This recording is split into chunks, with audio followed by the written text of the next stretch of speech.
Teman-teman ketahui, tugas dari Dewan Ekonomi Nasional adalah membantu program-program prioritas Presiden. Jadi hari ini yang kita bahas adalah bagaimana bisa meningkatkan penerimaan pemerintah, ya.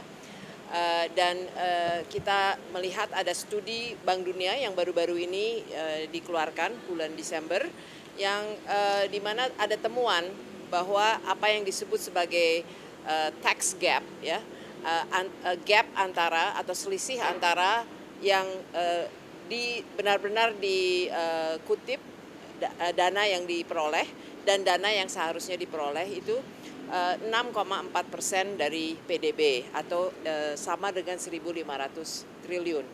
Dan itu terdiri dari 3,7% dari PDB yang gap kepatuhan dan 2,7% karena kebijakan, ya.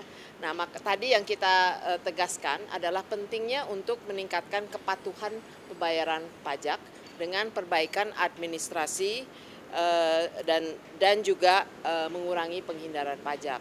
Dan di sini kita tegaskan yang paling penting adalah program digitalisasi, ya, karena itu yang akan bisa memperbaiki administrasi pajak maupun mengurangi penghindaran pajak dan meningkatkan kepatuhan sebelum kita bicara mengenai perubahan-perubahan kebijakan. Karena intinya percuma kita naikkan tingkat pajak kalau kepatuhannya tidak terjadi, ya. Jadi maka itu kepatuhan lebih dahulu, dan transformasi digital, pentingnya digital ID dan juga digital payment dan data exchange, ya, karena Kementerian Keuangan sudah mengumumkan Cortex, ya. Cortex itu adalah langkah awal untuk e-filing atau pembayar pajak harus mulai melakukan pendaftaran dari pajaknya, recording dari data pajaknya itu melalui elektronik, dimulai dengan PPN.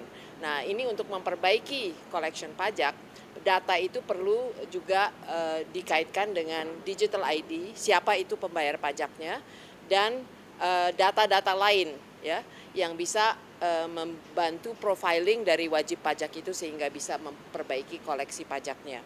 Dan tadi Presiden setuju untuk segera dibentuk komite percepatan transformasi digital, ya, untuk menjalankan 3 bagian dari digital yang tadi saya sampaikan. Pertama digital ID, kedua digital payment, dan data exchange, ya. Mungkin lebih lanjutnya Ibu Rini bisa menambahkan. Jadi tadi mendengarkan disampaikan oleh Bu Mari, salah satu yang menjadi fokus di dalam pembicaraan tadi adalah bagaimana kita melakukan transformasi digital. Bu Mari sudah menyampaikan bahwa banyak program yang sudah dilaksanakan berkaitan dengan masalah transformasi perpajakan, begitu ya Bu, ya. Hal tersebut tentunya yang harus kita perbaiki adalah bagaimana membangun bisnis proses terhadap kebijakan-kebijakan perpajakan. Dan nanti kita dari Kementerian Pan-RB tentunya dengan beberapa kementerian sudah mempersiapkan diri untuk melakukan transformasi digital pemerintah.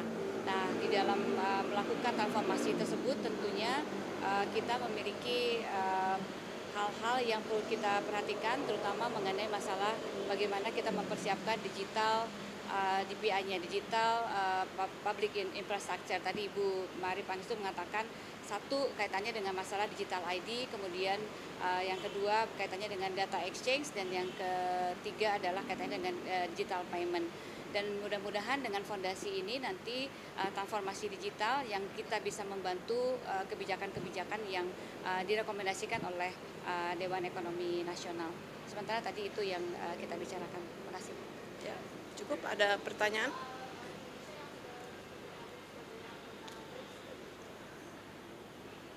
Ya, itu kan memang sudah diputuskan di waktu awal-awal Presiden Prabowo menjadi presiden. Saya rasa dari segi melakukan pengimbangan, ya, dari forum-forum yang kita menjadi anggota, BRICS itu menjadi salah satu pengimbang bahwa ada kelompok negara sedang berkembang, tapi kita juga menjadi anggota di kelompok-kelompok yang ada negara maju, negara sedang berkembang. Jadi mungkin bisa dilihat positifnya kalau ada isu-isu yang terkait dengan negara sedang berkembang, kita punya kelompok yang bisa memperjuangkan baik di BRICS-nya maupun di forum-forum lain, forum-forum multilateral yang lain. Itu pertama. Kedua, kita bisa juga menjadi jembatan ya antara kepentingan negara sedang berkembang dan isu-isu yang berkembang di multilateral yang kita anggap ini harus diperjuangkan sebagai kelompok negara sedang berkembang. Jadi kita bisa bermain di situ. Dan ketiga, kita masih harus pelajari ini BRICS kan apakah sih yang sedang mereka inginkan ya, misalnya menggunakan currency di luar dolar, menggunakan transaction apa yang disebut SWIFT di luar sistem yang ada. Nah, apakah itu positif atau negatif buat kita harus pelajari. Dan mereka juga punya bank ya, namanya New Bank. Nah, ini apakah ini akan berkembang menjadi bank yang bisa memberi dana kepada pembiayaan pembangunan. Ini hal-hal yang harus kita pelajari dari segi manfaat lainnya.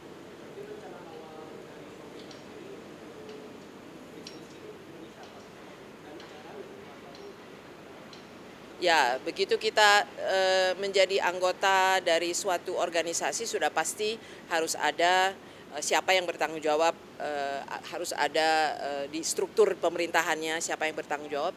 Dari segi anggaran ya kita kalau BRICS ini belum ada keharusan ya untuk memberi iuran misalnya ya, tapi suatu hari mungkin saja ya. Nah, ini masih harus hal-hal yang kita pelajari. Tapi dari segi internal pemerintah organisasi pasti harus ada lead-nya. Apakah itu Kemenlu, apakah itu biasanya sih kombinasi antara Kemenlu dan dalam hal ini mungkin Kementerian Keuangan dan Kementerian Koordinator Ekonomi.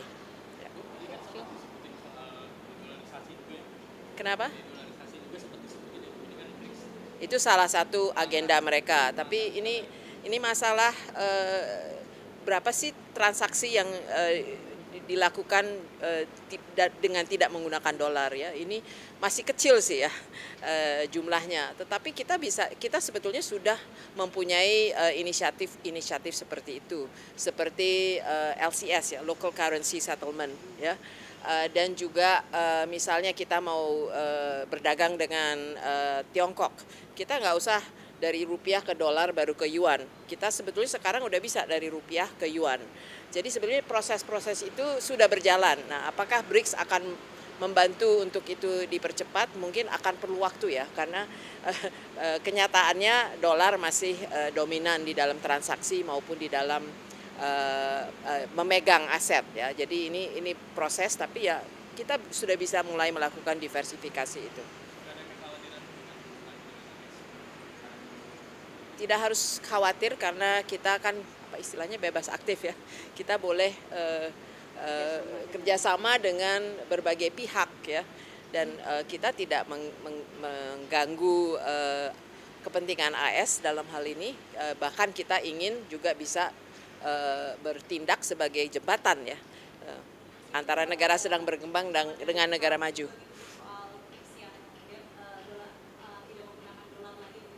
Kenapa? Ada ancaman dari Presiden Trump juga untuk ada sanksi soal perdagangan dan lain sebagainya kalau nggak pakai dolar. Kita belum mendengar itu, belum melihat itu, tapi kalau toh ada itu kan istilahnya hak negara ya, kita mau melakukan transaksi. Sekarang pun kita kan sudah punya sistem ya untuk bisa langsung kalau kita berdagang dengan Tiongkok itu sudah ada sistemnya. Dan Malaysia juga punya sistem itu, dari yuan langsung ke dolar, dari rupiah, dari rupiah ke yuan. Jadi sebetulnya selama ini belum ada yang protes ya bahwa kita melakukan itu, dan saya rasa itu suatu perkembangan dalam dunia international finance yang memang akan terjadi lambat laun ya. Tapi orang masih melihat bahwa dolar untuk sementara masih akan dominan.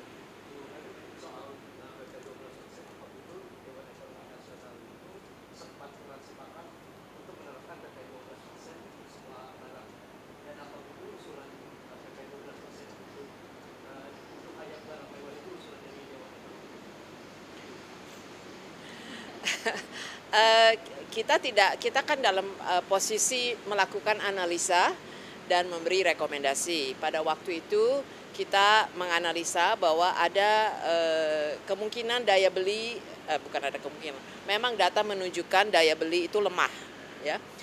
dan kita mengkhawatirkan bahwa itu akan memperlambat pertumbuhan. Dengan demikian kita sebetulnya mengusulkan dua hal ya. Perlu ada stimulus terutama untuk kelas menengah, jaga juga kelas menengah ke bawah, tapi kelas menengah aspiring middle class dan middle class itu dari segala macam analisa dan data memang daya belinya melemah. Jadi stimulusnya tidak bisa hanya bantuan tunai langsung, tapi juga untuk middle class. Maka itu salah satu usul adalah mengenai diskon listrik 50%, ya itu karena itu targetnya adalah middle class. Jadi kita sebenarnya mengusulkan stimulus dan untuk mempertimbangkan bagaimana nanti kalau terjadi kenaikan PPN itu bisa mempengaruhi daya beli. Ya. Kita cuma dalam posisi seperti itu. Oke, cukup ya.